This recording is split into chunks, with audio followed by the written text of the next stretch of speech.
Finally, the 2023 edition of the Epe Kayokayo Festival is here. Kayokayo is an iconic festival celebrated by the people of Epe. It's a week-long religious, social and cultural event that gives the people of Epe an opportunity to reunite, discuss and celebrate with a beehive of activities. And this year's edition promises to come with a whole lot of fun, and it promises to be enlightening. You wouldn't want to miss it. I bet you don't want to. And of course, Equalblog is here to bring you the details, the full highlight from day 1 to day 8 of this event. I am Olayinka Olorishola. Don't go away.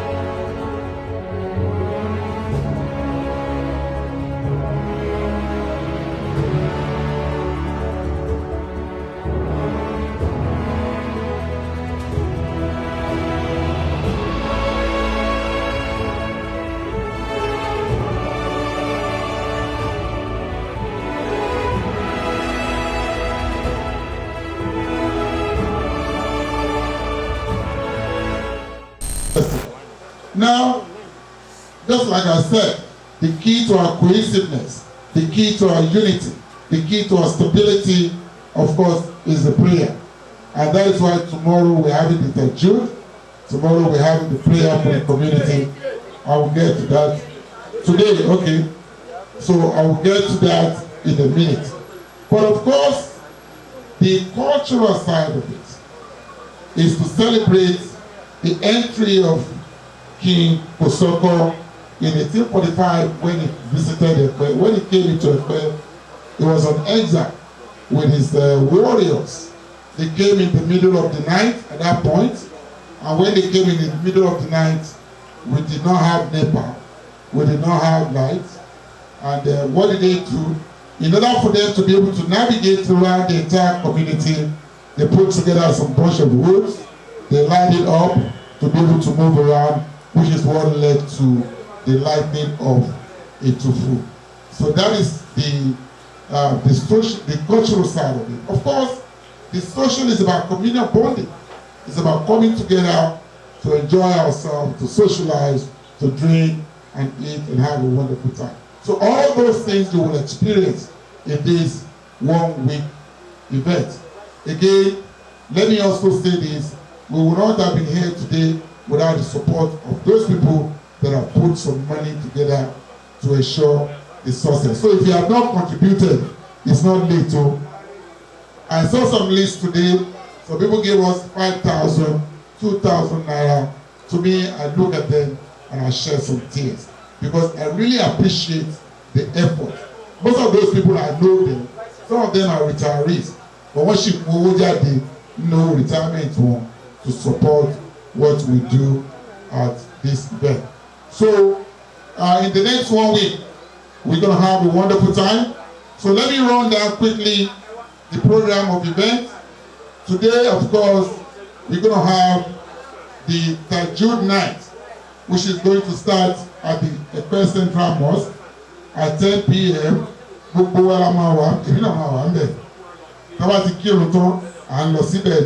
So I'm calling on every one of you.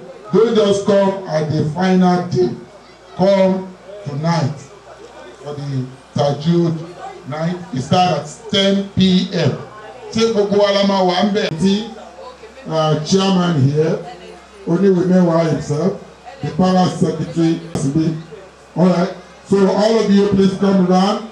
There's plenty to eat, plenty to drink. On Monday, ta ló máa win nínú Epe àti Ogunmọ́dẹ̀dé?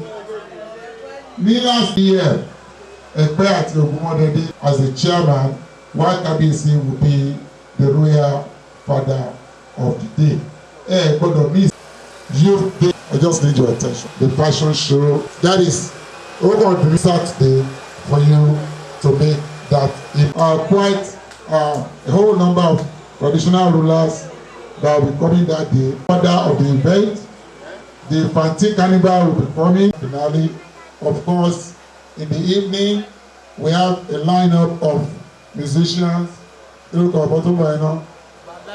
Malaika, Alao Fuji, every one of them is coming. Omojeje, Amuda, what we want to do is showcase the talents we have in our community. Then we are still talking to Q Dot. Lè sọ pé yóò máa wá bí ò ní wá. A ṣì ń bá Q Dot sọ̀rọ̀ tó bá possible rí jọ yẹn. Tí ò bá dẹ̀ possible, I'll try it another time. But I think we have enough talent in our community to showcase that day. So there will be plenty to eat, there will be plenty to drink. So I'm calling on every one of you to please join us for this year 2023 Kayokayo Festival. So on that note, I want to thank you, the pressmen, Kabi Sisa. I also want to thank you for being here. So I'll hand over to the MC. So it's going to be a very beautiful event. So welcome to 2023 Kayo Festival. Thank you. God bless you. Ẹ bá àfúnkọ ní ìlú tí mi ìjó ní last year. Onímúlẹ́kì ti ya bẹ̀rẹ̀. Our coordinator, ẹ̀rí bí wọ́n ṣe mú ètò yẹn láti ìbẹ̀rẹ̀ tó mú dé ìparí. Ọlọ́run wá jẹ́ kó rọrùn fún wa láti ṣe. Àmín. Lẹ́ẹ̀kan sí, màá fẹ́ jẹ́ ká pàtẹ́wọ́ fún coordinator wa because he's trying to project our cultural heritage to the world. Thank you very much, sir, for doing that, sir. Oníṣu yín kò ní rẹ̀ yín sá. Nítorí yín sún mi nìyẹn, mo sọ̀rọ̀ kan lẹ́ẹ̀kan ní pé sáìsì coordinator bàtà ẹsẹ̀ wọn sáìsì ẹ̀ 65 ní mi ìdẹ̀tí ìrírú ẹ̀rí. Lòtẹ́ bá ti wọ̀ ẹ́. Tó bá bọ́ sílẹ̀ ta ló ké wọ̀ ọ́. Ẹ ṣọ́ọ̀kì wájú ẹbí tó lè dúró ṣọ́ọ̀kì wájú. Wàláì kò lè ṣe wọ̀ fún yàn. Coordinator ẹ má ti gbé kinní yìí lẹ̀ o. Ẹ̀yin ló ṣì kàn ẹ gbé kinní yìí wá. Lálá ẹjọ́ gbé wá ẹ̀yin tìmọ̀ yìí ló kàn. Fún ta ni. Èmi ló kàn lọ́sọ̀ àti ó ti di gbogbo wa ló kàn báyìí. Báwo ló ṣe ń ṣe báyìí? Ó ṣe ń robi kàn mí báyìí. Irọ́. Ó ń robi kàn mí náà. Oríire nígbà tó gbé fún coordinator tó gbà á. Ẹ̀yin ẹ̀ gbà á náà wàá ràn yín lọ́wọ́. Ṣé o fẹ́ jẹ́ kó bẹ̀rẹ̀ látòrí tèmi? Wọ́n ní coordinator, wọ́n gbé nǹkan fún coordinator, ó wá sá lọ. Torí bó bá ṣe pronounce àwọn announce orúkọ mi báyìí. Wàláì, the next available ihò tí bá rí báyìí, tí bá kó sí. Ọdún márùn-ún lé ní mi ti jáde. Ladies and gentlemen, once again, we want to appreciate our real father as the Imperial Majesty, Ọba Dr. Muhammadu Shefiu Olatunji Adewale ẹ̀sìn lókun àkọ́kọ́ ẹgbẹ́ kábíyèsí o. Kábíyèsí o. He is the custodian of our traditional value, custodian of our heritage. Wọ́n ṣe particular time tí wọ́n fẹ́ àwọn tó ń ṣe pébọ́ọ̀gì káàdì wọn. Láti sí ọlọ́fẹ́ ọtí parí iṣẹ́. Kábíyèsí drove down to ọ̀dọ́ fún bàbá kábíyèsí. Gbogbo tí wọ́n pèsè ìṣe ohun tó rọrùn láti ṣe ṣùgbọ́n Ọlọ́run fa ọba fún wọn. Alọ́dọ̀ ọba Adédoyin Adésọyà, the chairman Epe local government. Epe local government. So and what the chairman had in mind then wọ́n ní kó fẹ́ fún wọn ní bẹ́ńsà. Owó yẹn ṣe ni pé ẹ lọ táyì ọ̀nà kan ní àdúgbò yìí ó dárúkọ ọ̀nà yẹn. Ẹ lọ táyì ẹ̀ kẹ́ fi owó yẹn kẹ́ fi. Ẹ̀yin náà bẹ̀rẹ̀ tí yín káwọn ọmọ àgbórí adé tíkẹ̀tì kábíyèsí fọlọ́pàá kó wọn ni. Ẹ má lọ pé láàrin ara yín. I am not interested. Ẹ jẹ́ bá pàtẹ́wọ́ fún kábíyèsí. Another thing tẹ́yìn ò mọ̀ táwọn kan ò sí. Àríkà gbọ́ ọ̀rọ̀ yànjú láti ẹnu IT Musliudeen Ọ̀gẹ̀dẹ̀ Òkúrò. Láìkí olórí ìfàfẹ́rẹ́sẹ̀ gbogbo àwọn mọ́tàdí tó wà ń dògbò òkú coordinator Kayokayo committee Otunba TJ Abass àti gbogbo committee members tó wà mí náà wọ́n kí ọkùnrin obìnrin ọmọdé àgbàlagbà tó wà ní dògbò akú ọdún akóyèdó ọdún náà ẹ̀yà kò fún gbogbo wa. Ọ̀rọ̀ tí mo fẹ́ sọ nípa ọ̀rọ̀ Kayokayo lédè nípa pé bí ó ṣe bẹ̀rẹ̀ àpá màá lọ síbẹ̀. Nígbà tí bàbá wa ọba kò sọ́kọ́ olóògùn oyè tó ti pẹ̀lú àwọn supporters wọn tó jẹ́ ẹni tó nífẹ̀ẹ́ wọn tó dẹ̀ gbójú wọn pé ohun tó ń jà fún ẹ̀kọ́ wọn ni tó ní pé ọ̀rọ̀ ṣẹ̀ láàrin kábíyèsí Kòsọ́kọ́ pẹ̀lú lẹ́bí ohun Akíntóyè tó wà lórí àpèrè nígbà yẹn so nígbà tó wá di pé ọ̀rọ̀ ṣẹ̀ láàrin wọn tó ń gbéra kúrò ní ìlú Èkó pẹ̀lú àwọn ẹ́kọ́rẹ́jì wọn tó pẹ̀ ní ẹ̀pẹ́ bí wọ́n yà ní ètò ọ̀mù oríbà orípèdé ìbọn igbódú títí bẹ́ẹ̀ ìwọ̀n ìlú wà bẹ́ẹ̀ tó fi dé ìlú Ẹ̀pẹ́ ń bí. nígbà tó máa dé Ẹ̀pẹ́ òru ní ọjọ́ náà bọ́ sí tó fi jẹ́ pé wọ́n láti fi ohun kankan fi rí ìrìnà ọ̀hún lè rí mi tí wọ́n máa kúnlẹ̀ sí. ohun tó mú ọ̀rọ̀ ètùkù wáyé nìyẹn tó mú kíní pàpà tó tọ́ka owó ẹ̀pọ̀ tó fi sọ di ògùn náà tó fi múná jáde tí tó fi ráyè kúnlẹ̀ sí èbúté Ẹ̀pẹ́ níbí. so olóhùn jẹ́ kí ọ̀rọ̀ ètùkù kó wáyé ní ọjọ́ náà. so pàtàkì gúnlẹ̀ gbogbo àwọn tí a tẹ̀lé Kòsọ́kọ́ dẹ̀pẹ́ gbogbo ni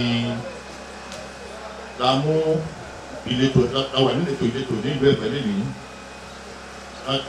ìletò náà ní kókó ọba òkè ọba ògbèsílágbàdì títí dé pápá lẹ́nìí torí àná la ní ilẹ̀ dé pápá lọ́hùn títí máa bọ̀ wá sí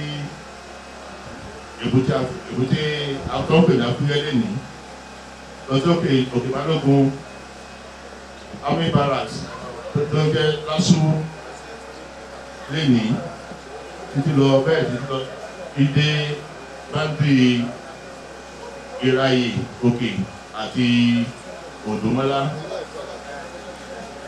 àwọn ala ni lásẹ̀kù síbẹ̀.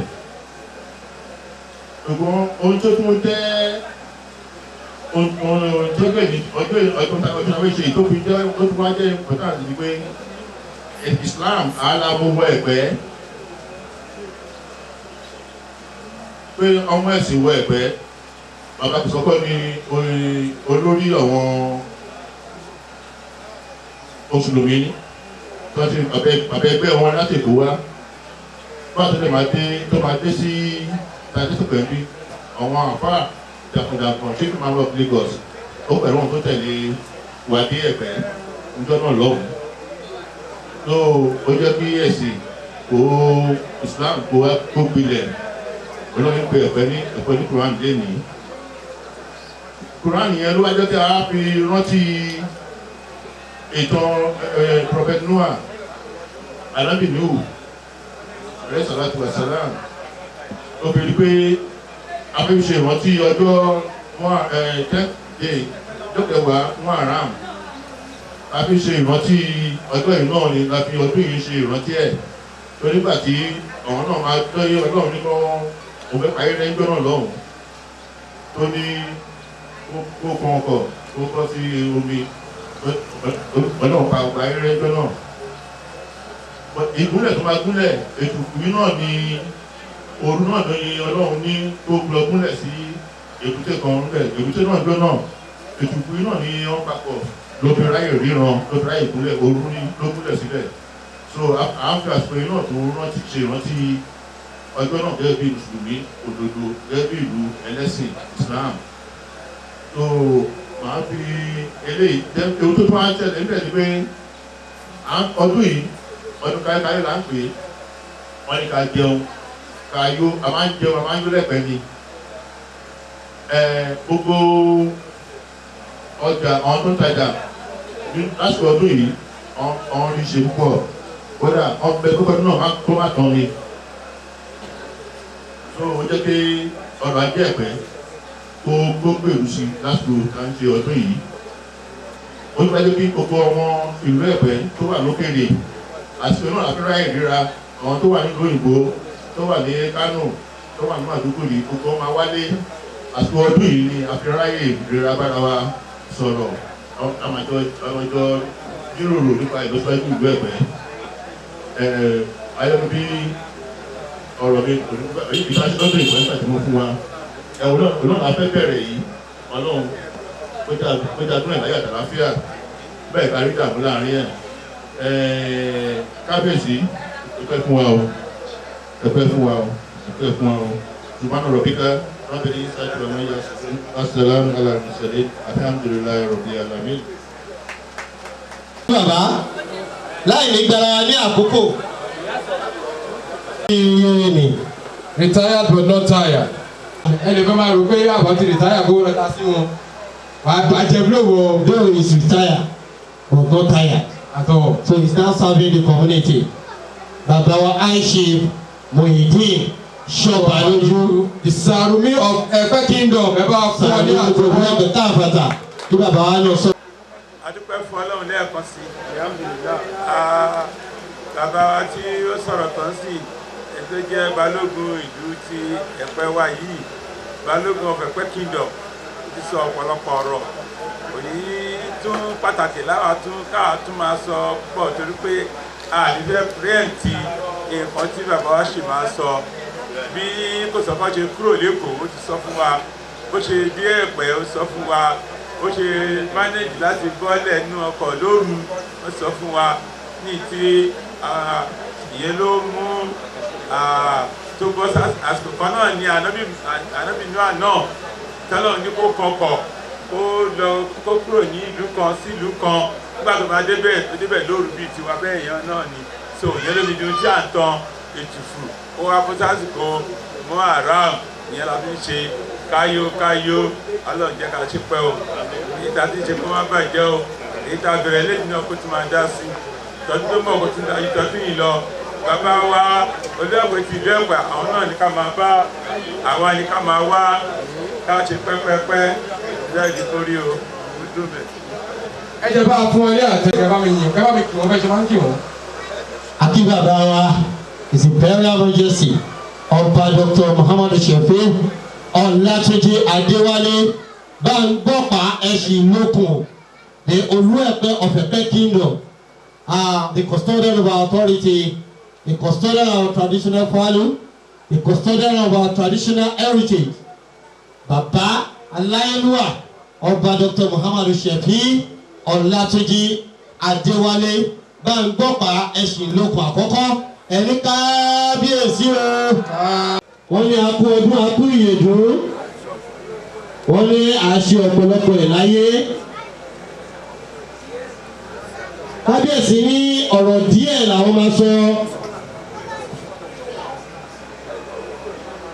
Wọ́n ní èyí tó ṣe pàtàkì nínú gbogbo ọ̀rọ̀ táwọn fẹ́ sọ ní pé àwọn dúpẹ́ lọ́wọ́ Ọlọ́run. Wọ́n ní tí ó ṣọ́ wa láti ọdún tó kọjá títí di ọdún tí a wà yìí. Wọ́n ní àwọn kan máa ń sọ yí pé Epe Kingdom ní kọ́ṣọ̀. Wọ́n ní ohun tó fa káyókáyó gan-an nìyẹn o. Wọ́n nítorí ìlú Èkó tí a ti ṣẹ̀ wá.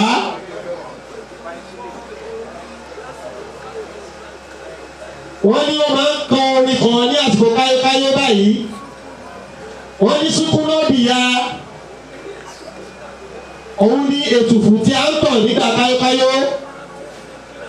Wọ́n ló máa fi sínú gíláàsì. Wọ́n á gbèrú sórí. Wọ́n máa káàkiri. Wọ́n ní bọ̀tí ìlú Ẹ̀pẹ́ bí àwa modify ẹ̀. Wọ́n nítorí pé a ní oko tí a ti lè gé ọ̀pá tábà fi ṣe ètùtù. Wọ́n ní tàbí ṣe ètùtù. Òun ló fa ọ̀rọ̀ ètùtù. Wọ́n ní ọpẹ́ ni ọ̀rọ̀ wa kàn o. Wọ́n náà dúpẹ́ lọ́wọ́ Ọlọ́run ọba Elédùà. Wọ́n ní àwọn tí àwọn jọ bẹ̀rẹ̀ kínní yìí. Wọ́n ní many of them ọ̀ sí láyé mọ́ o. Wọ́n ní kọ́lá òkú forí jù wọ́n bísímìláì kúrò ọ̀la. Bismillahi rahmani rahim kúrò àwọn kúkú ọ̀nà àì. Wọ́n ní ẹni tí àwọn tó lè tọ́ka sí. Wọ́n ní Aláàjì Ìbíṣòmí Olú-Akin gbogbo ìlú Ẹ̀pẹ́ káfọ́tà. Wọ́n náà sì wà níbẹ̀. Wọ́n ní bó ṣe dàgbà tó yẹ. Wọ́n ní bẹ́ẹ̀ náà ni wọ́n sì fún wa ní àmọ̀ràn. Wọ́n nítorí àwọn tí àwọn jọ dá Káyókáyó sílẹ̀ nìyẹn. Ọlọ́run á wà pẹ̀lú wa o. Káyókáyó náà. Wọ́n ní ìgbéga ń débá ní ọdọọdún ni. Kábíyèsí ní àwọn lu president coordinator wọ́n lù wọ́n lọ́gbọ̀n ẹnu. Wọ́n ní àwọn dá sílẹ̀. Wọ́n náà ti sọ di international standard báyìí o. Wọ́n ní Ọlọ́run á máa fún wọn ṣe o. Àmín. Ọlọ́run á máa wà pẹ̀lú wọn. Àmín. Wọ́n ní lórí eléyìí. Wọ́n ní kí gbogbo aka ní focus. Pé Káyókáyó yìí lọ́dọọdún ló máa gbèrò sí ló máa lọ sépè sí. Wọ́n ní Ọlọ́run á wà pẹ̀lú wa o. Ọlọ́run á fún wa ṣe. Subhana rabbika rabbil izzati amma yasifun wa salamun ala al-mursalin walhamdulillahi rabbil alamin. Kábíyèsí wá ní kẹgbẹ́ ìwúrí ọdún wọn náà ọmọ ológbó kì í kú ọmọ òbí kì í rù apálẹ̀ kì í bí tiẹ̀ láàbọ̀ àlékún owó àlékún ọmọ àlékún àlàáfíà tí ń ṣe báyọ̀ ọ̀rọ̀ kó máa jẹ́ tiwa ní Ẹ̀pẹ́ kingdom ẹ̀ ní àbí. Àmín. Ẹ̀pẹ́ àmì o. Walk-in is one of our traditional high chief. Màá ọ̀pẹ́ bàbá wa arápásọ̀wọ́ ẹ̀kọ́ ọyẹ́ mọ́jà. Má jà fọ̀rọ̀ lẹ̀ sọ̀rọ̀. Ṣẹ́rí for real. Tó bá lálàá ipò orí ẹ̀kọ́ orí bẹ́ẹ̀ bí òun wà. There's one thing tó bá ti lálàá ẹ̀ báyìí. Àní nítorí ìjọba àsìkò. Yes. League of Journalists, Epe Division, and also I'm the publisher of Olu-Epe newspaper. My questions, I have some few questions here. Number one is please sir, I would like to direct my question to the journalism guru of our time, that is Otunba TJ Abass himself, who is the chairman, the coordinator of this event. My question is, I discovered that last year the Kosoko family played major role in this activity, and as our coordinator was talking to us, he did not make mention of that enough for us to know what impacts are going to take this year, because last year they brought the gas issue. Am I right? Then the other question is that what security measure is in place, sir? Also, okay, the coordinator also said that nothing is going to be different from last year, but I look at the activities. I discovered that there's going to be inauguration of BOT, that is Board of Trustees, which was not part of the last year or previous event. So what are the criteria put in place to organize this before now? Thank you, sir. Thank you. Just free response. Well, talking about Kosoko family, they are here. One white lady. They have always been very supportive. They are part of the innovations that we have with Kayokayo, bringing the gas leak device. And of course, this year too, we are even moving higher a little bit. What we are doing this year, after this meeting, we are going to discuss that our Etufu is going to be turbo-driven this year. So the flame will be bigger than what we have last year. So the Kosoko family has always been part of the success story of Kayokayo. Remember, the Etufu would not have taken place without the King Kosoko arrival here in 1845. And so that is a nice observation. We'll continue to get them involved. Not only that, they are the ones that are also sponsoring the Quranic festival, the Quranic competition we're having tomorrow with the sum of 500,000 naira. Announcing the arrival of the Kosoko family. His name is Olu-Epe Kosoko. His actor, the right-hand woman, the right-hand man, to Oloja-elect, my beautiful sister, the acting MD of Lagos State Television, by the grace of the Almighty God. Coordinator, you didn't praise Mrs. Money, you know, you are praising Olori now. Yes, I've been part of Kayokayo in the past. Once we have new set of leadership, they don't carry them along. So we want all past coordinators, all past presidents, all past members of Kayokayo to be part of the Board of Trustees. Not only to tap into the wisdom, the fountain of knowledge, the fountain of experience they have, but of course to tap into their pocket too for financial support. So we are going to inaugurate them on Saturday. So they will be there in their advisory capacity to guide those ones coming behind. So they will stay part of the decision-making process. So that is the reason why we have the Board of Trustees. And I hope that answers your question. Where is the journalist? That answers your question. So, but of course, not only the trustees, every member of this community is expected to play a very active role in Kayokayo, not only now, but of course in the future. So on that note, so welcoming the Kosoko delegation. So I want to hand over the microphone to the master of ceremony. Good woman, Abi. Good woman, I want to say good morning. See me, no, to our wedding. I got a phone. The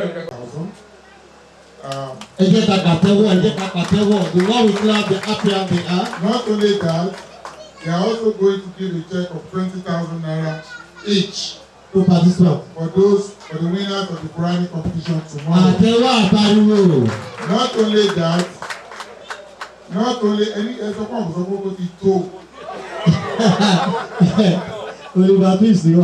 only that, they also have the trophy that will be given to the winners of the quiz competition and the Quranic competition tomorrow. All those things will be officially handed over to the religious committee, of course, with the supervision of our father, the royal father as well. So before it continues, let us acknowledge what they have done and let us thank them for what they have done. Àtẹ́wọ́. Fífi lójú omi, ó ṣe ọmọ bàjágun bí ẹrú, ó pàmàrò bí ẹni gbàgbín, ògbóyè lórí kalẹ̀ lọ́sàn-án gangan, ọ̀kan ṣoṣo àjànàkú, ẹ̀dìyẹ yógún, ó pogún, ẹ̀dìyẹ yógbọ̀n, ó pọ̀pọ̀. Ẹgbẹ́ ìdò ọmọye, ẹgbẹ́ ìdẹ̀ẹ̀sà, ẹ̀fì àwọn yíyẹ ní méjì, ó pọ̀ ọ̀kan ṣoṣo, bàjágun bí ẹrú. Ọmọ ọba kì í jagun bí ẹrú kábíyèsí o. Kábíyèsí. Ẹkùṣẹ́ náà ọ̀tọ̀ọ̀tọ̀ la máa bá yín kólekóle la máa rí ẹ̀ṣẹ̀ ọ̀dúpẹ́ ẹkù délé. Ẹ má bínú pé àpẹ́ ká tó dé ní ẹ̀mọ̀ ọ̀nà láti Èkó wá sí ní tábà ní a máa lo 5 minutes. A lè máa lo 5 minutes ká tó lo 2 minutes. But nísìn àrùkà máa lo 40 minutes. I lo 1.5. so mo dúpẹ́ pé adé ìwé láyọ̀ àtàlàfíà. A ti sọ wípé lọ́dún tó kọjá a ní àwọn ọmọ Kòsọ́kọ́ nǹkan tí ẹ̀ ń ṣe ní Ẹ̀pẹ́ nítorí Kòsọ́kọ́ pẹ̀lú àwọn tí ó ṣẹ̀dá gbogbo àwọn tí ó jẹ́ kábíyèsí ń sìn àtàwọn olóyè ìlú Ẹ̀pẹ́ nítorí ẹ̀ ní ẹ ṣe ń ṣe àwa wá wo wípé àwa gan àní gbẹ̀yìn a ti wò wípé láti ọdún tí ó ń bọ̀ kékeré a máa gbà lórí ibi wọ́n mọ̀ pé tá a bá ti gbà lórí ibi. ọmọ Yemọja ọmọ àbájáwọ́ jẹ́ olóde òkúta ọmọ àbòkè ní ẹ̀ṣọ́ oògùn ṣọ̀gbọ́n olúkọ̀ṣọ iná lójú iná lẹ́nu àkàtà yẹ́rìyẹ́rì olójú orógbó ẹlẹ́rẹ̀kẹ́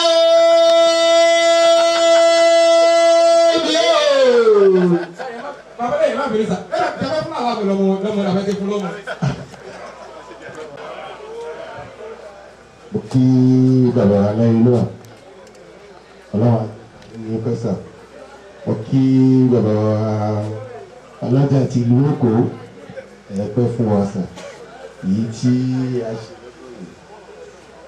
èyí tó bá tún gbọdún tó bọ̀ a tún yípo nílọ́pọ̀ lágbègbè ọ̀hún àgbàlagbà nílẹ̀ Yorùbá wọ́n ní irun lówó ó ṣòro àti ọlọ́run ọba tí ó fi yín sílẹ̀ tó jẹ́ kí ẹ máa rí ṣe àtúbọ̀ máa kún yín lọ́wọ́ ẹ máa rí ṣe bí bẹ́ẹ̀ lọ ọlá àwọn alálẹ̀ tí ó jọ ṣe wá sílẹ̀ nílùú Èkó káwa náà tó tún dé ìlú Ẹ̀pẹ́ ojú òní tì í ọlọ́run àgbàlagbà wọn ní ojú kì í ti ìlú lábẹ́ aṣọ ojú òní tì í wọ́n ra fa náà ọmọọ̀gánà àríyá mo dúpẹ́ fún gbogbo ìlú lápapọ̀ èyí tí a ṣe lọ́dún yìí àtúnṣe ìtọ́jú bẹ̀rẹ̀ lọ́dún tó ń bọ̀ èyí tí ẹ wá lọ́dún yìí ẹ máa lékún ni nítorí nítọmọ nítàlàáfíà ara bàbá wa tí ẹ wá bá lọ́dún yìí náà àti àwa olóyè tí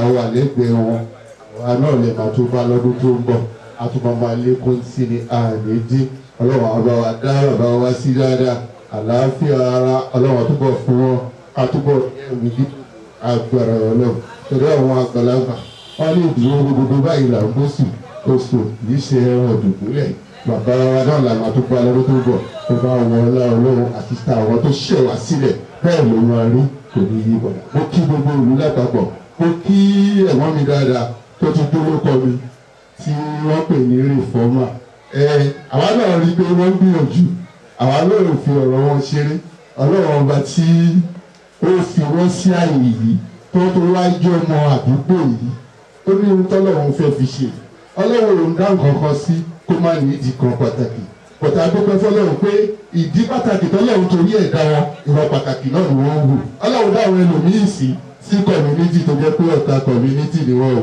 adúpẹ́ táwa ò pẹ̀lú wọn ọlọ́run ò ní fi yín sílẹ̀ ọlọ́run àwa pẹ̀lú yín ìyẹn Ọ̀túnba Àrẹ̀mọ TJ Abass ọlọ́run àwa pẹ̀lú yín ojú òbí tí wàrà fana ọmọkan náà léyẹ. wọ́n á kí ìyá wa dáadáa tí wọ́n tẹ̀lé bàbá wa látìkù ó yẹ ká kí yín láyé ọ̀tọ̀ torí pé àti àbúrò mi kan sọ̀rọ̀ sí ó ní obìnrin rere ó dá lẹ́gbẹ̀ẹ́ ọkùnrin rere bẹ́ẹ̀ ni torí pé ọkùnrin rere yẹn náà ń ṣe dáadáa fọ́bìnrin rere lóbìnrin yẹn náà ti ń ṣe dáadáa fọ́kùnrin yẹn èyí tí ọkọ náà ń ṣe fún yín tínú yín fi ń dùn ọlọ́run ò ní jẹ́ kí ṣòro kó yá wọn lò láti ṣèmí wọ́n ti ń ṣe fún yín tínú yín dùn tẹ́yìn náà ń dá dáadáa padà sí wọn yẹn àwa kàn lórí àwọn ọmọ tẹ́yìn náà bí sílẹ̀ gbogbo ọmọ yín ló máa ṣe rere lójú ẹ̀mí yín àti gbogbo àwa tó kù náà lápapọ̀ láhàúlà wàlà quwwata illa billahi ẹ ṣé òun lára. ìwọ tó bá pàtẹ́wọ́ o ti ṣe bá àti tọ̀ ọ́ lé lálẹ́ yìí ẹ o. wọ́n máa sábẹ́ ìṣúra kò dẹ̀ sórun o. tí bàbá kò sí bọ́ ṣe lè dàgbà tó bọ́jú orí ẹ̀ ṣe lè tọ̀ wàá tọ̀ ọ́ lé ṣáà ni. ìní ọjọ́ Jímọ̀ ọdún vote of thanks the closing prayer ló kàn. closing prayer. a ṣe ìjọba ọ̀dọ́ nílùú ìhun ni he was the president. Olu-Epe tèmi ọlọ́mọ àdúgbò fún ọlọ́mọ àfihàn síbẹ̀ ọlọ́mọ àti ènìyàn kò bẹ̀ gbogbo àwọn ládéládé lóye tó wà ń kalẹ̀ àbá ayédèpẹ́ ọlọ́mọ àdó tì ní ọlọ́mọ àdójú tẹ̀lé kọ̀ọ̀kan yẹn ìlú Ẹ̀pẹ́ tá a wà yìí ọlọ́mọ dàrú ọlọ́run bí ò bá dàrú àgbélé ẹnì kọ̀ọ̀kan wa ọlọ́mọ ni ó bá jẹ ọlọ́run ìgbésí ayé ẹnì kọ̀ọ̀kan wa ọlọ́mọ àtò ọlọ́run gbogbo tá à ń fẹ́ lọ́dọ̀ ọlọ́run ọlọ́mọ ṣàfihàn wa lọ́wọ́ ọlọ́run èyí tá a fẹ́ tá a ti fọ́lọ́mọ tá a fẹ́ ọlọ́mọ àkọ́ ọlọ́run lọ́nà àháwọ̀lá lọ́nà àkówọ́tà ìlà ìlà ìṣẹ́lẹ̀wọ̀ nàbẹ̀rẹ̀ kẹrẹ́ ẹ̀kẹ́rẹ́ wọn. mo ti kọ̀ yẹn kọjá mo ti kọ̀ yẹn kọjá.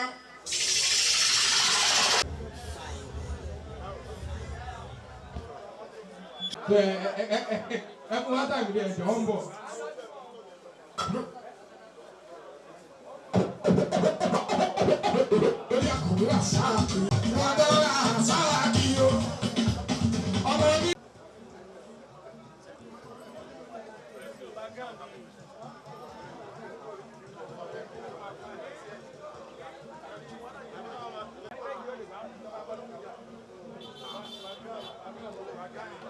DJ, please hold on. This is the time, and of course, just like I alluded to earlier, since the involvement of our brother here, the Oloja-elect, we've had quite the providing involvement of the Kosoko family. They've been able to bring so many beautiful ideas towards ensuring Kayokayo is not only a local but a global event.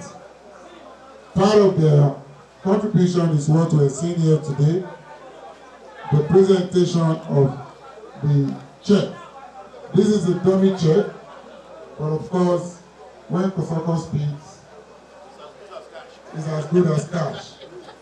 So this will be presented to the winners tomorrow.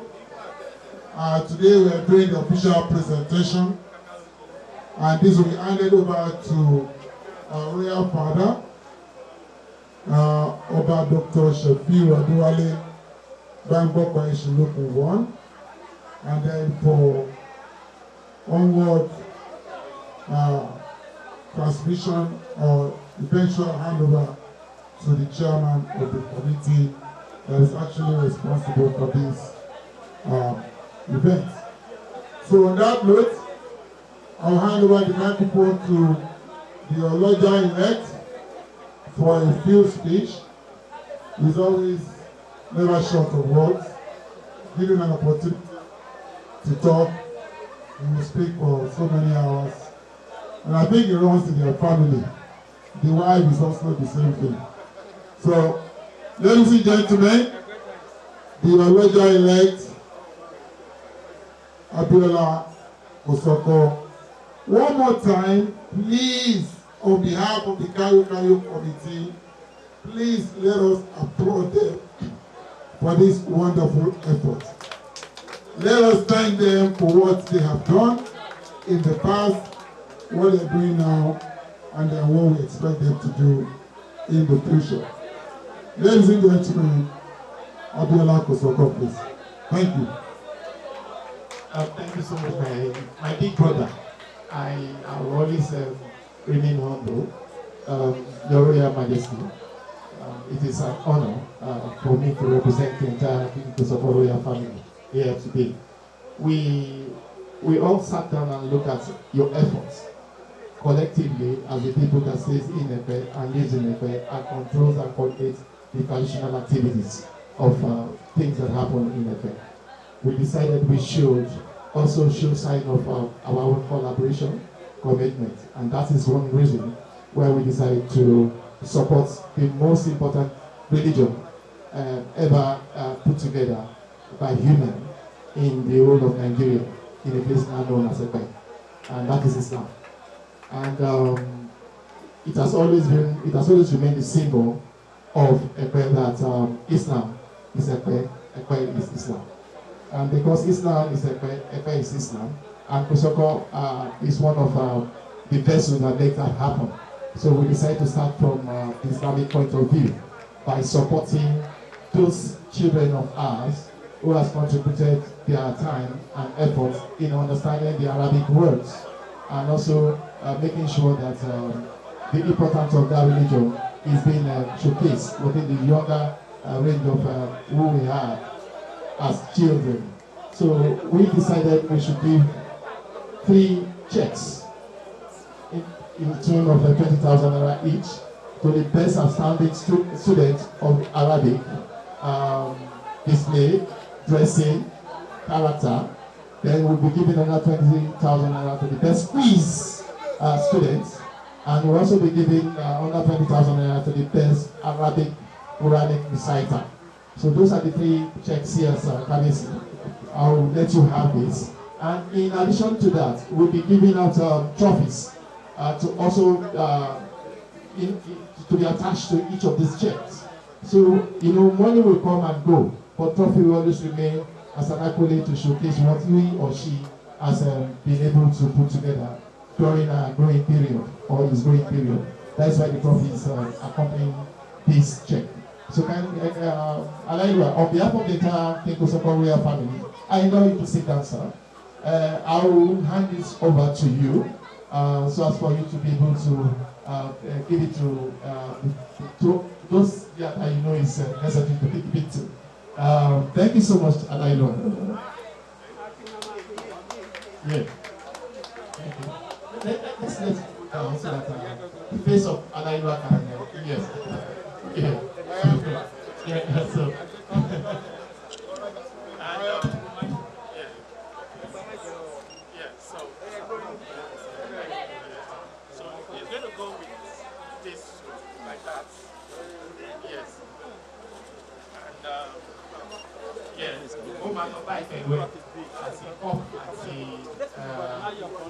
Check. So ẹjọ́ torí Ọlọ́run a ṣe bẹ̀rẹ̀ ní ọ̀tún ní ohun máa ṣẹlẹ̀ ìbẹ̀rẹ̀. Thank you. Not only we have the dummy check, we also have the cash. Never tell them you now go to the cash. So now let me read to you what we have on the trophy. It said King Kosoko 2023 quiz winner. This will go to the quiz winner. A round of applause for the Kosoko family. And I am handing over to the chairman of that committee. And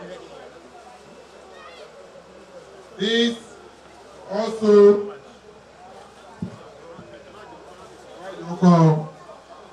this is also King Kosoko Best Quranic Reciter. Another trophy for this. Who is taking the picture? All right. All the pressmen. Oh, this is huge. King Kosoko, our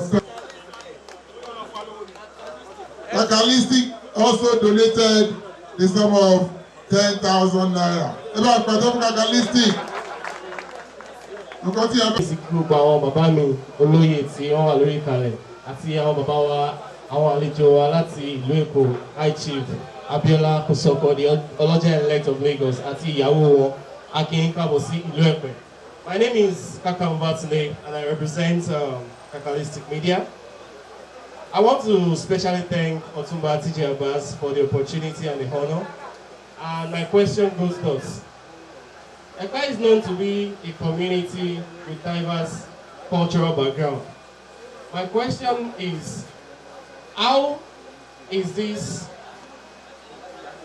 Kayokayo going to leverage on its cultural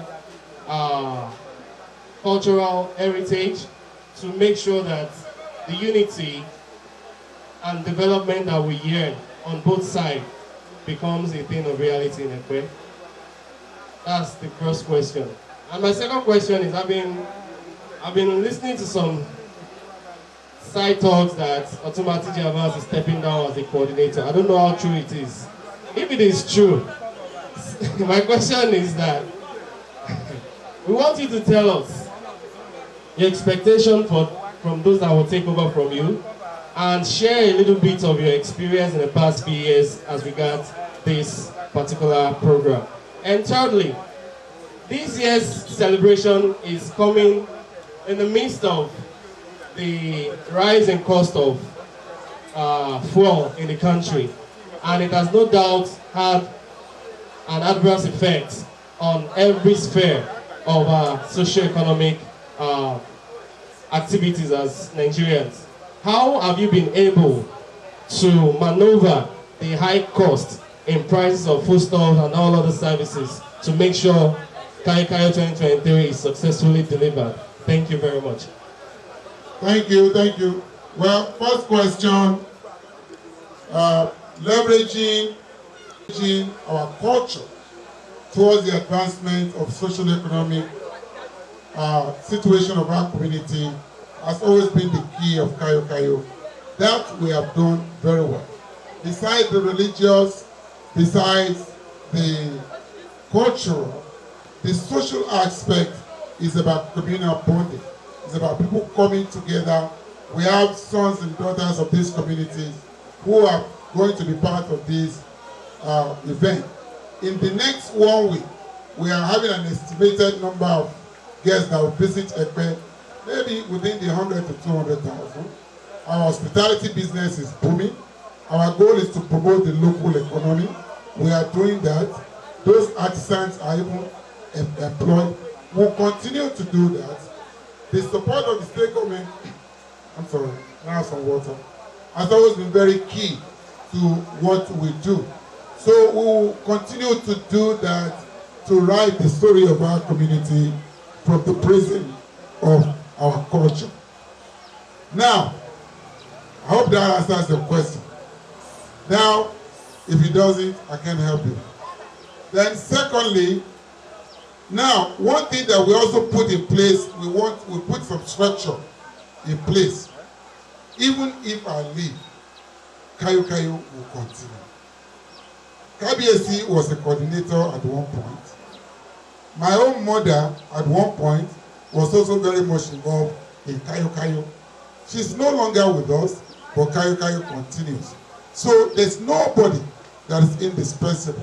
What we have been able to do is to continue to bring and train the younger ones behind. For example, the event that we do today is by the groups, the committee that are part of the Kayokayo, and they did an excellent job. I told them, I said, you guys need to be involved. You will make blunders, you will make mistakes, but you cannot make a right decision without making several wrong decisions. So as they do it, they will get better at it.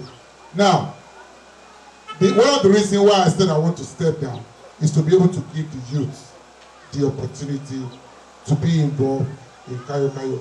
We are not living in its entirety. That is why we put together the Board of Trustees. The Board of Trustees will be there to guide the younger ones as they move along. So I think that is question number 2. What is number 3? The cost of fuel. Well, the cost of fuel is biting hard on every one of us. And of course, the current president has done a wonderful thing. He was not the one that removed the subsidy. Let me correct you. He only announced it. Buhari has removed it from the budget before he left. So Shefiu made a very bold decision to remove it because there was no need for it. He's been there less than 2 or 3 months. 2 months. And you expect him to magically transform Nigeria within 3 months or 2 months. It is not possible. Let's be patient with him. He has hit ground running, and I guarantee you, with what we have seen during his time as the governor of Lagos State, the best of Nigeria is yet to come. So, ladies and gentlemen, Shefiu will do it. He has done it before.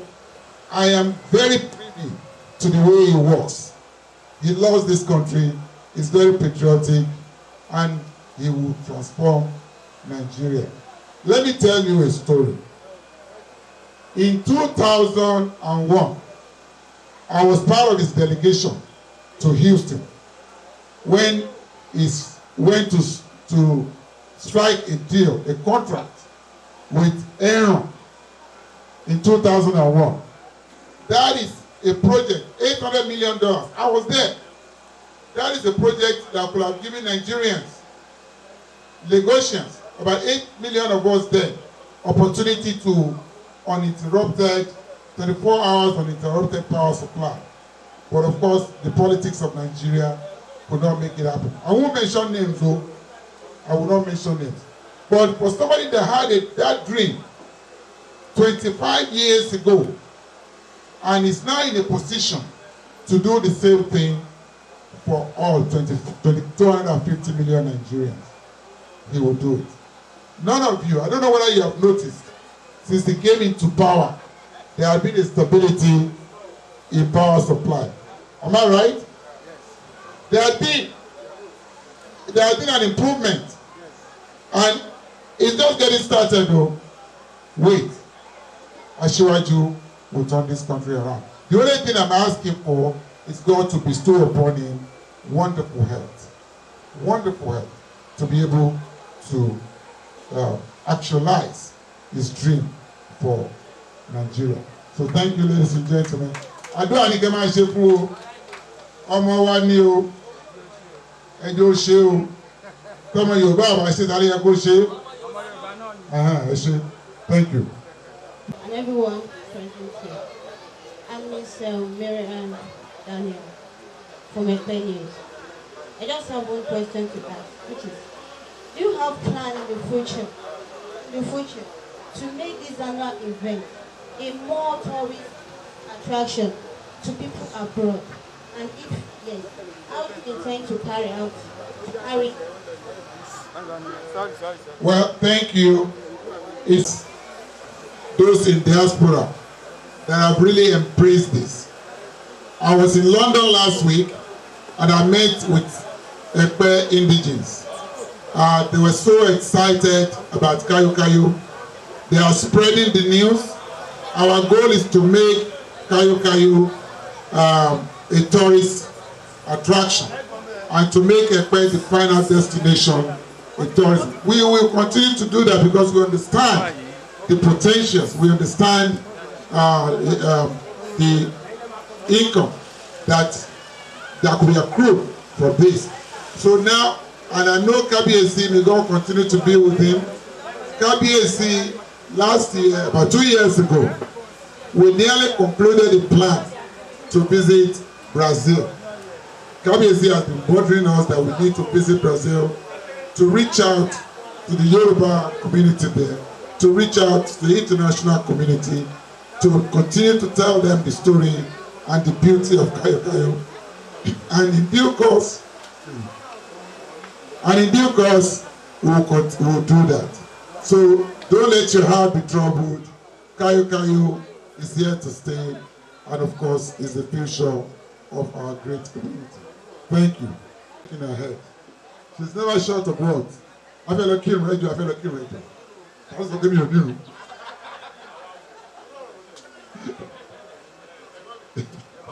So let me call my beautiful wife here, dear Lori Kosaka, to please come and just thank us. She's been part of Kayokayo too.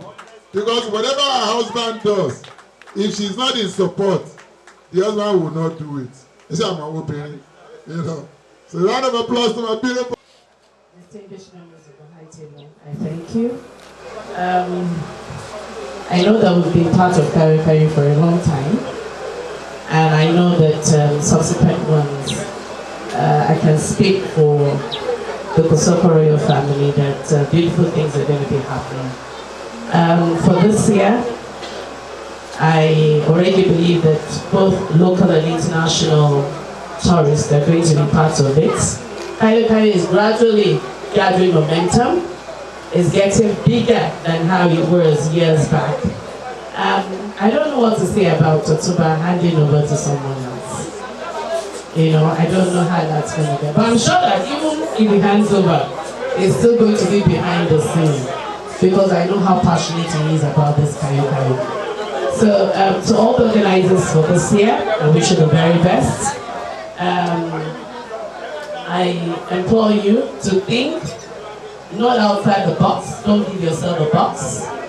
It can be more dynamic, and we hope for a very fantastic and successful outing this year. Thank you. By the rules government. Àwọn kò jókòó sí yàrá wọn. Kábíyèsí ní àwọn kan jókòó sínú yàrá wọn. Wọ́n ní kí ni wọ́n sọ. Wọ́n ní ìsọkúsọ ọ̀rọ̀ ni wọ́n sọ lárúgbó ẹnu. Wọ́n ní pé àwa Èkó Ẹ̀pẹ́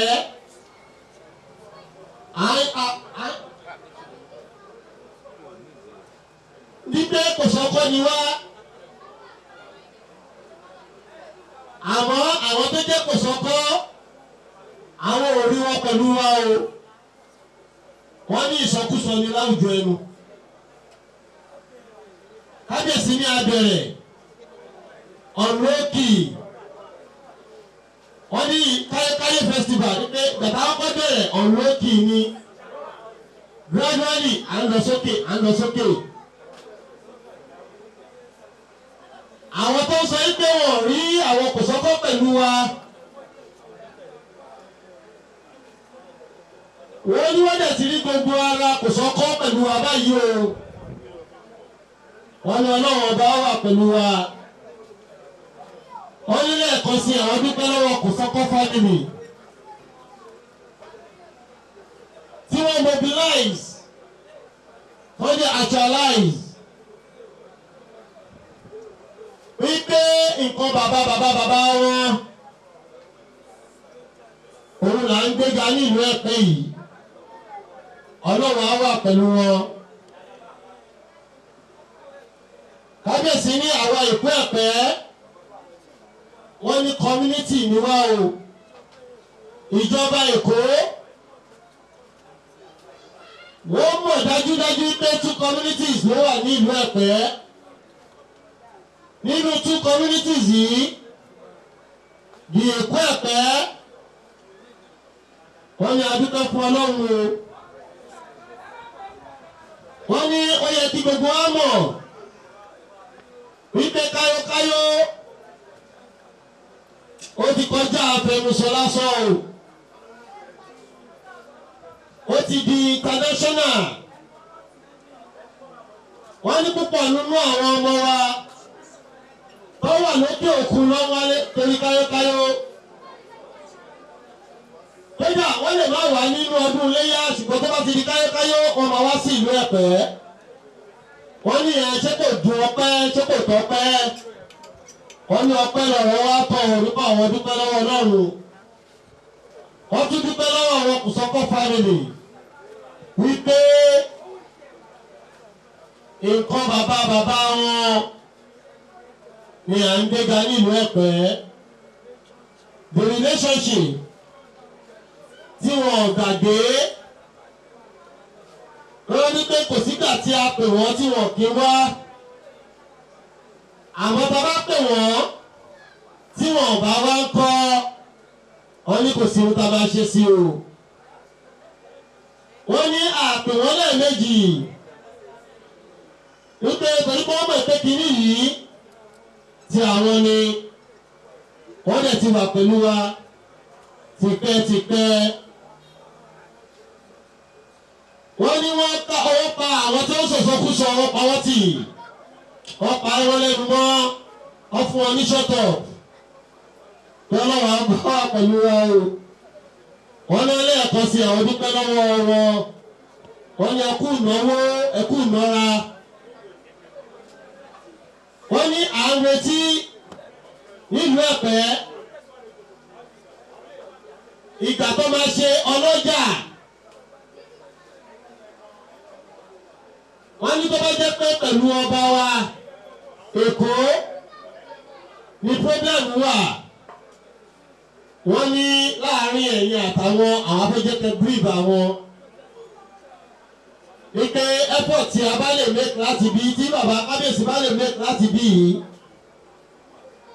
kó àwọn agbìyànjú Ọlọ́run á dẹ̀ fáwọn ṣe. Wọ́n ní gbogbo ohun tí a bá ń ṣe nílùú Èkó ní kẹ́ máa pè wá sí pé àwa náà máa yọjú bẹ́ẹ̀ ni wọ́n ṣe yọjú síbi. wa ní ọlọ́wọ́ fún wa ṣe wọ́n nílé ẹ̀kọ́ sí wọn dúpẹ́ lọ́wọ́ màmá wa màmá dáadáa àti màdá ẹ̀wọ̀n náà ni mo pè wọ́n náà ni mo sọ fún màmá wa. wọ́n ní tí wọ́n ń tẹ̀lé bàbá wa ní gbogbo ògbà wá sí ìlú Ẹ̀pẹ́ wọ́n ní tí wọ́n bá pè wọ́n wọ́n bá ní àdá wọn lóhùn tí wọ́n wá ń kọ́ wọ́n ní lórí eléyìí wọ́n ní ọpẹ́ wa àdáàdá tán ni lọ́dọ̀ Elédùà subhana rabbika salamun ala al-mursalin walhamdulillahi rabbil alamin.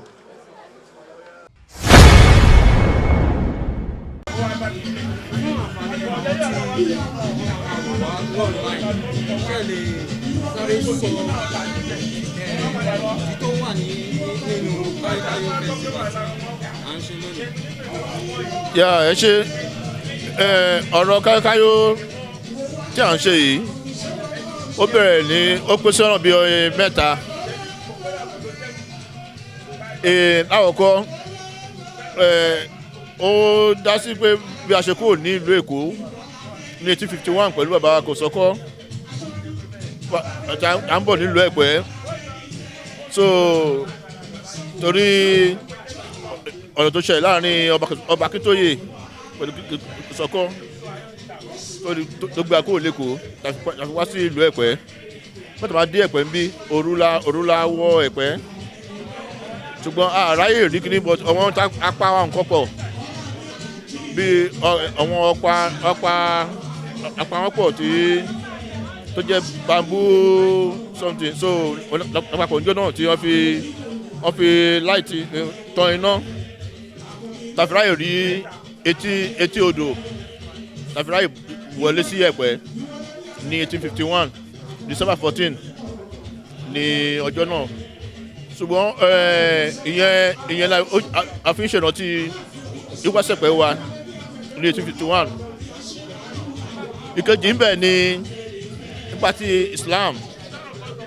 Prophet Noah alayhi wasalam nígbà tí Ọlọ́run fẹ́ tó parí rẹ́ nígbà wáṣẹ̀ so tí Ọlọ́run wá ní kó kan ọkọ̀ tó kó àwọn tó gbẹ Ọlọ́run gbọ́ tó kó àti ẹranko àti gbà tó kó wọn sínú ọkọ̀ tó pa gbogbo àwọn tó kù rẹ̀ so àfihàn ti ìjọ náà ó ní 10th day of Muharram ni àfihàn ti ẹ̀ kẹta ń bẹ ní social aspect nípa láti jẹ́ kí economy Ẹ̀pẹ́ kó boost dáadáa nípa títà rírà nílùú Ẹ̀pẹ́ àwọn èèyàn ń rí tajé ṣe lásìkò ọdún yìí adẹ̀tún ríra wọn tí wọ́n ń lókèrè wọ́n dé láti ìlú òyìnbó láti ilẹ̀ Haúsá ilẹ̀ Ìgbò gbogbo wọn wálé àjọ à ń ṣe ọdún yìí ẹgbàá yín gbogbo máa ń ríra wa ẹsẹ̀ máa ń pé láti jẹ́ kí ìlú Ẹ̀pẹ́ kó lè ga sí. Yeah.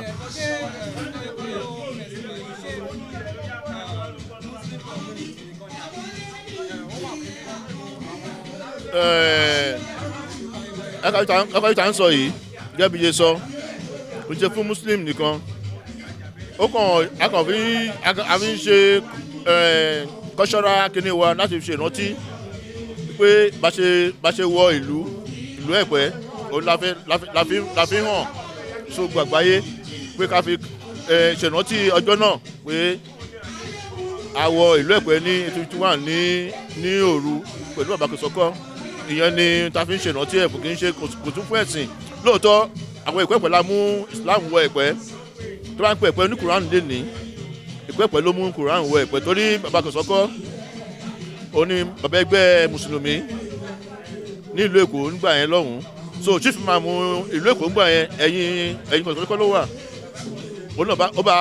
ó bá kó lẹ́kọ̀ọ́ wáṣẹ̀pẹ́ nígbà náà lọ́hùn-ún so ìyẹn ni ọ̀rọ̀ Islam náà ló ṣe wọ̀ torí nílùú Ẹ̀pẹ́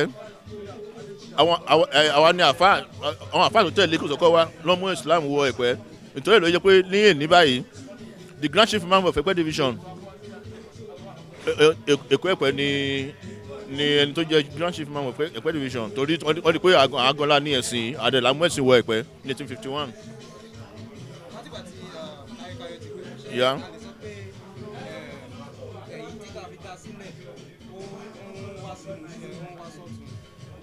Yeah, ìdásílẹ̀ ó jẹ́ kí ìlọsíwájú bá ìlú Ẹ̀pẹ́ torí ọrọ̀ ajé ó gbèrú sókè dáadáa nígbà láti ìbẹ̀rẹ̀. So then ìkejì ń bẹ̀ ó ṣòkèsí culture wa àṣà wa ó ṣòkèsí ẹ̀ náà bẹ̀ tẹ́ pé gbogbo wọn tó wà lágbàáyé wọ́n fi mọ̀ pé àwọn rábì náà ní ìṣẹ̀dálẹ̀ tó ń ṣe ní ìlú. Yẹ̀ṣẹ̀ adúpẹ́. Alẹ́ yìí láago 10 Tajud máa wà ní First Central Mosque Ẹ̀pẹ́ Òkè Balógun ní aago 10.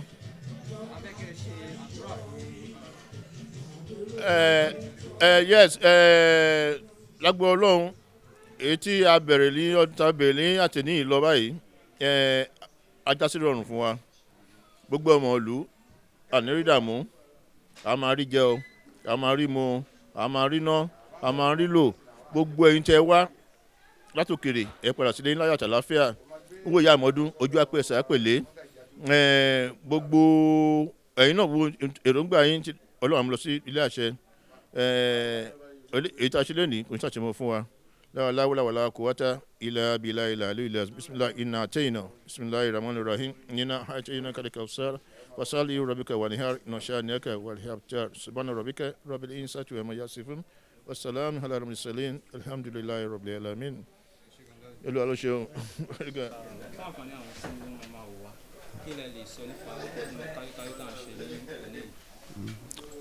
Ọdún Kayokayo tá ń ṣe lénìí abalọ́wọ́ àwọn bàbá wa náà ni tí wọ́n dẹ̀ jẹ́ ká mọ̀ pé wọ́n mú wá láti Èkó ni pé during the time of King Kosoko Sukunobiya ni wọ́n ń pè so àwa la wá transform ẹ̀ sí Kayokayo so bó ṣe rí ni. Ìdí tí a fi dá Kayokayo sílẹ̀ ṣé ìdí yẹn ti ń wá sí ìmúṣẹ ṣó ti ń wá sọ́tún. Gradually ó ti ń wá sọ́tún because tẹ́lẹ̀tẹ́lẹ̀ ìtàn tí ń pè ní Kayokayo ni pé tí àwọn bàbá wa bá pa ẹran nígbà yẹn ẹran iléyá wọ́n máa ń tọ́jú àwọn nǹkan kan nínú ẹran yẹn tó máa dín pamọ́ so tó bá ti di 41 days after iléyá wọ́n máa bẹ̀rẹ̀ Kayokayo so wọ́n á gbé ọbẹ̀ yẹn síta wọ́n máa jẹ ṣé wọ́n yẹ pé transformation tuntun wá dé nísìnyí àṣeyẹn mọ́ but a ti improve jù bẹ́ẹ̀ lọ tó yẹ pé oúnjẹ ọdún oúnjẹ ni kéèyàn jẹun ká ní interaction pẹ̀lú ra wa àwọn tí a ti ríra ti pẹ́ ká pàdé bó ṣe rí nìyẹn. Kí lẹ máa sọ fún àwọn ará Ẹ̀pẹ́ jẹ́ pé wọ́n ṣì wà ní ẹ̀yìn odi kí lẹ máa sọ fún wọn láti fi àdúrà là ń ṣe fún wọn wọ́n ti ń wá ná but àdúrà tá túbọ̀ ń ṣe ni pé kán túbọ̀ máa wá dáadáa sí i ká lè jọ máa ṣe ká lè jọ máa celebrate it together so yẹ mọ̀ pé tí a bá ń pọ̀ sí ó máa fi máa yé wa jù bẹ́ẹ̀ lọ náà ni àdúrà wa ni àdúrà wa ni pé èyí tá ṣe lọ́dún yìí Ọlọ́run má fi ṣàṣemọ́ fún gbogbo wa èyí tẹ́ wá lọ́dún yìí náà tó bá tún di lọ́dún tó ń bọ̀ Ọlọ́run á jẹ́ kẹ́ tó pọ̀ jù báyìí lọ àwa tẹ́ wá bá lọ́dún yìí náà àtún pọ̀ sí jù báyìí lọ àwa náà lè máa bá ẹ̀yin náà lè máa wá la hawla wala quwwata illa billahi al-ali. Kayokayo Festival, it's been a wonderful socio-cultural event of the good people of Epe community.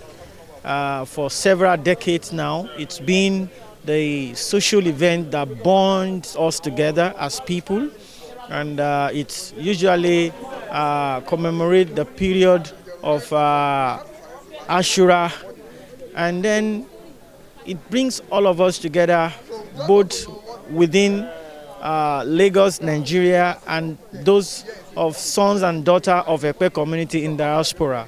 And for such event of Kayokayo, it's been a promising one that it's gaining a lot of value, a lot of ground within the community and even the Lagos State as a whole, such that the Lagos State government have Epe Kayokayo Festival as one of its cultural festival in Lagos State. And it has so far improved our socio-cultural bonds as a community, whereby people come around, we feast together, we dine together. Those that have seen each other for a very long year, they come around, exchange pleasantry, connect with each other. And it is a value we want to continue to live for generation and generation to come.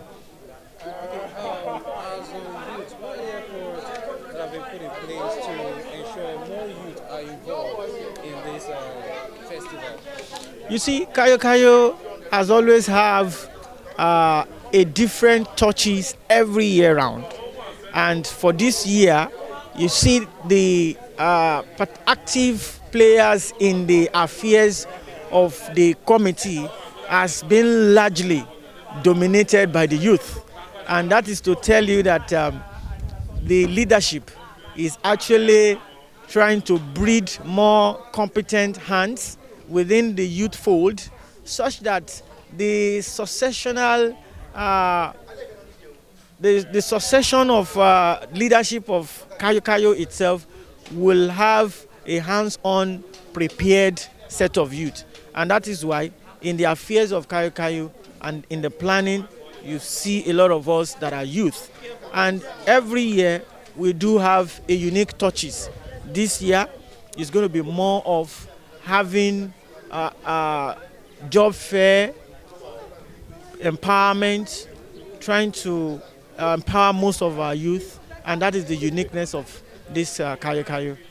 Okay, like some festivals, they say that it attracts global audience. So is this Kayokayo festival just something for the people of Epe, or there are movements to ensure that people from other regions, other communities also come and share from the cultural heritage of the Epe people? Yes, like I said earlier, it's a unique event that brings all sons and daughters of Epe community, home and diaspora together. Several big donors to Kayokayo are people of sons and daughters of Epe community in the diaspora, and their colleagues and close associates there. They donate generously to the Kayokayo festival every year, and they come in their contingent to Epe and celebrate with us. In fact, as I speak with you, we have several of them in their respective diaspora location, where they continue to anticipate and even dine together within themselves in diaspora, commemorating the celebration of Kayokayo as we just started today here in Nigeria. On the grand finale, you see them in their physical presence here in Epe. During the Fanti Carnival, you see them in groups, processing with us, both from within and in diaspora. So it is a global festival, so to say, because it has enjoyed a lot of participation both home and abroad. So are people from other regions, are they invited to share from this festival? In fact, for Kayokayo Festival, all ethnic communities based in Epe join the celebration. They come in their different attires with their own ethnic coloration to come and felicitate with us, with His Royal Majesty, Oba Dr. Shefiu, Adewale Bangbokpa Eshilokun I. So the glamour in Kayokayo is enjoying in its rich participation by different socio-cultural ethnic groups within Epe and outside Epe. You will see the colorful ethnic regalia during the Fanti procession. You will know, oh, this is the Ijo community, oh, this is the Arewa community, and so on and so forth. So it is our participation that is enjoyed by various, different sections of people and communities. So every part of Lagos feel the celebration of Epe Kayokayo Festival. So what will you tell the people that are still lagging behind in participating in this festival? Yes, what I would say to our people out there is that Epe Kayokayo Festival is a festival that unites the entire Epe people, home and diaspora, and everybody had to rally around it for it to continue to work stronger and become a world socio-cultural event that will greet the presence of several tourists, and then we'll now even be having, that is the future, we're having a Kayokayo Festival for Epe being celebrated within and even in diaspora as a kind of annex. It is a yearly festival program which we have been doing from time. It is, as a matter of fact, that it is existent since 1855 years ago when Kosoko came into Epe, when he gets to the land where he embarked with Etu for Light. Now, it is always a 7 days program, starting from today, 28th of July 2023. We started with a press conference. At night we're going to have Tajud night. Tomorrow we're going to have other programs till the grand final day. All right, so as a youth, what are the steps that you are taking? Okay, that's a brilliant question from me. Now, part of the 7 days which we have as a program for that week, we have Youth Day stated for Tuesday, 2nd August 2023. Yes, the youth in Epe has really prepared seriously. We're going to give the best of all for that day. We're going to have a health ride. We're going to have a football match. We're going to have a visitation to different areas around the quarters. We're going to pay homage to people. We're going to give awards. We're going to present booklets to students. We're going to give them WAEC. We have the intention of giving a lot of things to make it more better for that day. What message do you have for those that are viewing, that are watching, and also for those that are yet to join fully? Okay, for those that are willing to come, people that are watching in diaspora, in Epe, around the globe, yes, we are having Kayokayo year 2023. We are expecting everybody to come around. It is a loving program. It is actually divided into 3 parts. We have the Islamic part of it, which is the major part of it. We have the cultural part of it. We have the festive, the entertaining and social part of it. It's going to be much interested. We have Alhaji Malaika, the musician, coming for that day, the grand final. Sincerely, it's going to be very interesting. We are waiting for everybody. We have the securities. We have everything in abundance. We have security. Everything's going to be peaceful. Everybody, you are most welcome to Kayokayo year 2023. This festival is no doubt a festival that is iconic in the history of this community. It's one of the products that will sell out to the globe. And it is a festival that is unique. It has its own cultural, social, economic impact on the people. And going down to memory lane, it happened just like a dream many decades ago when King Kosoko touched down in Epe with his over 1,000 followers, and they came, and to the glory of God, the rest of what they did from their arrival is history. You can see Epe has become a big town. It has developed and grown in leaps and bounds, and it has taken its place up there in the midst of several communities in Lagos State and Nigeria. Basically, it's the fish basket of Lagos and the nation at large, so you cannot take that away from Epe. And Kayokayo is just a festival that has its uniqueness. It is only celebrated in the town of Epe. All over the globe, you cannot see it elsewhere. That's how powerful and unique Kayokayo is. Okay, how well are the youth participating in this festival? Oh, as regards youth participation, I think that is a no-brainer, because even from the speech and address of the coordinator, Otunba TJ Abass, he said a lot of things about handing down the tradition to the youth, and that is why you see someone like me coming up to be a member of the media committee. We have a lot of us in the planning committee doing our best to make sure we contribute to the social economic development of our community through this iconic festival. So a lot of us are there in the media, in the publicity, in the carnival committee, religious committee. So many of us are there, doing our thing. And, there's this Yoruba adage that says it is a particular tradition that you want to die, that you don't hand over to children. So since it's been handed over to us, or since we are given the opportunity to participate and to contribute our quota to the success story of this festival, then be rest assured that one day, someday, we are going to take over. You made mention of handing over to the youth. Do you think the youth are ready to shoulder this responsibility coordinating this Kayokayo festival? I'm just going to let you know that if you are going to assess the participation of the youth in this particular festival, you can start from the press conference held here today. And I think that is enough to, let me just say, that's just a flash or a tip of the iceberg of what the youth can do, because the media committee that handled this press conference, it is dominated by the youth. So you can take your assessment and evaluation from what you have seen here today in the press conference. All right, so what should people watching, what should they expect? As the name implies, expect food.